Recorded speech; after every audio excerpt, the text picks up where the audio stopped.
Old Monkey only feared that you were trying to find some pretense not to come," said Pilgrim.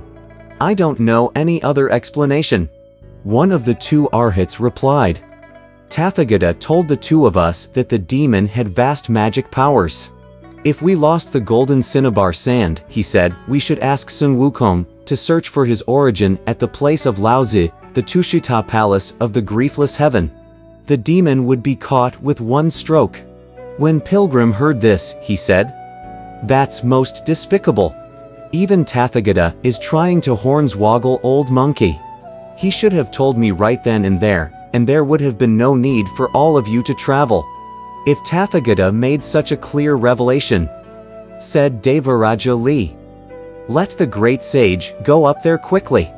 Dear Pilgrim, I'm off," he said, and at once he mounted the cloud somersault to enter the South Heaven Gate. There he was met by the 4 Grand Marshals, who raised their folded hands to their chins to salute him, asking, "How's the affair of arresting that monster?" Answering them as he walked along, Pilgrim said, "It's unfinished. It's unfinished. But I'm on his trail now." The 4 Grand Marshals dared not detain him and permitted him to walk inside the Heaven Gate. Going neither to the Hall of Divine Mists nor to the Dipper Palace, he went instead straight up to the Tushita Palace of the Griefless Heaven, which was beyond the 33rd heaven. 2 immortal youths were standing outside the palace. Without announcing who he was, however, Pilgrim walked right inside the door, so startling the youths that they tugged at him, crying, "Who are you? Where are you going?" Only then did Pilgrim say, "I'm the great sage, equal to heaven. I wish to see Laozi, Mr. Lee." "Why are you so rude?" asked one of the youths. "Stand here and let us announce you." But Pilgrim would have none of that. With a shout, he dashed inside and ran smack into Laozi, who was just coming out. Bowing low hurriedly, Pilgrim said, "Venerable sir, haven't seen you for a while. Why is this ape not going to seek scriptures?" said Laozi, chuckling. "What's he doing here?" Pilgrim replied, "Scripture seeking. Toil unending. My way was blocked. I came shuffling. If the road to the western heaven is blocked," said Laozi, "what has that got to do with me?" Again Pilgrim said, "Ah, Heaven West. Stop your protest. I find my trail. You I'll contest. This place of mine," said Laozi, "is an incomparable immortal palace. What sort of trail can you find?" Eyes unblinking, Pilgrim went inside and looked left and right. He walked past several corridors and all at once he discovered a boy sound asleep by the corral. The green buffalo, however, was not inside. "Venerable sir," said Pilgrim, "your buffalo has escaped. Your buffalo has escaped." "When did this cursed beast escape?" asked Laozi, highly astonished. All that clamor woke up the boy, who immediately went to his knees and said, "Father, your disciple fell asleep. I don't know when he escaped." "How could you fall asleep, you rogue?" scolded Laozi. The boy kowtowed several times before he answered. "Your disciple picked up one pellet of elixir in the elixir chamber. As soon as I ate it, I fell asleep. It must be the elixir of 7 returns to the fire that we made the other day. One pellet fell out, and this rogue picked it up and ate it. Well, anyone who eats one of those pellets will sleep for 7 days. Because you fell asleep, no one looked after that cursed beast, and he took the opportunity to go to the region below. Today is the 7th day." Immediately Laozi wanted to make an investigation to see if any treasure was stolen, but Pilgrim said, "He doesn't have any treasure except a fillet, and it is quite formidable." Laozi made a quick inventory. Everything was there except the diamond snare. "This cursed beast stole my diamond snare," said Laozi.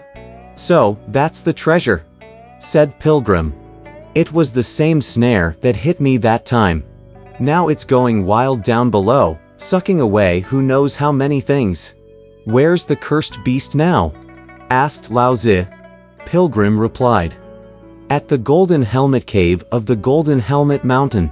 He caught my Tang monk first and robbed me of my golden hooped rod. When I asked the celestial soldiers to come help me, he also took away the divine weapons of the prince. When the Star of Fiery Virtue arrived, his equipment was also taken. Only Water Lord did not lose anything to him, but his water could not drown the demon, either. Finally, I asked Tathagata to order the Arhats to use sand, but even that golden cinnabar sand was snatched away. When someone like you, venerable sir, lets loose a fiendish creature to rob and harm people, with what kind of crime should we charge him? Lao Tzu said, "That diamond snare of mine is a treasure perfected since the time of my youth, and it was also an instrument with which I converted the barbarians when I passed through the Hangu Pass. Whatever weapons you may have, including fire and water, you can't touch it. If the demon had stolen my plantain leaf fan also, then even I would not be able to do anything to him." Thereafter, Lao Tzu took up his plantain leaf fan and mounted the auspicious cloud, followed by a happy great sage. They left the celestial palace, went through the south heaven gate, and lowered their clouds on the Golden Helmet Mountain.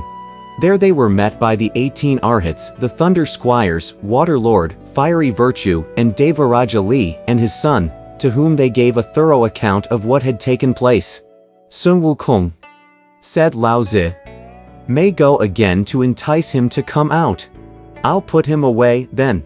Jumping down from the summit, Pilgrim again shouted, "You cursed blubbery beast! Come out quickly and submit to death." Once more the little fiends went inside to report, and the old demon said, "This larcenous ape has asked someone to come again." Quickly he took up his lance and treasure and walked out of the door. "You brazen demon!" scolded Pilgrim. "This time you will die for sure. Don't run away. Have a taste of my palm." He leapt right onto the chest of the demon and gave him a terrific whack on the ear before turning to flee. Wielding his lance, the demon gave chase, only to hear someone calling on the tall summit. "If that little buffalo doesn't come home now, what's he waiting for?" When the demon raised his head and saw that it was Lao Tzu, his heart shook and his gall quivered. "This thievish ape," he said, "is truly a devil of the earth. How did he manage to find my master?" Reciting a spell, Lao Tzu fanned the air once with his fan. The fiend threw the fillet at Lao Tzu, who caught it immediately and gave him another fan. All at once the fiend's strength fled him and his tendons turned numb. He changed back into his original form, which was that of a green buffalo. Blowing a mouthful of divine breath on the diamond snare, Lao Tzu then used it to pierce the nostrils of the fiend. Next, he took off the sash around his waist and fastened one end of it to the snare, while his hand held the other. Thus the custom of leading the buffalo with a ring in its nose was established, a custom in use even now. This is also what we call bin lang. After he took leave of the various deities, Lao Tzu climbed onto the back of his green buffalo, mounting colored clouds. He went back to Tushita Palace. Having bound the fiend, he ascended to the griefless heaven. Then the great sage Sun fought his way with the other deities into the cave and slaughtered all the remaining little fiends, some 100 of them.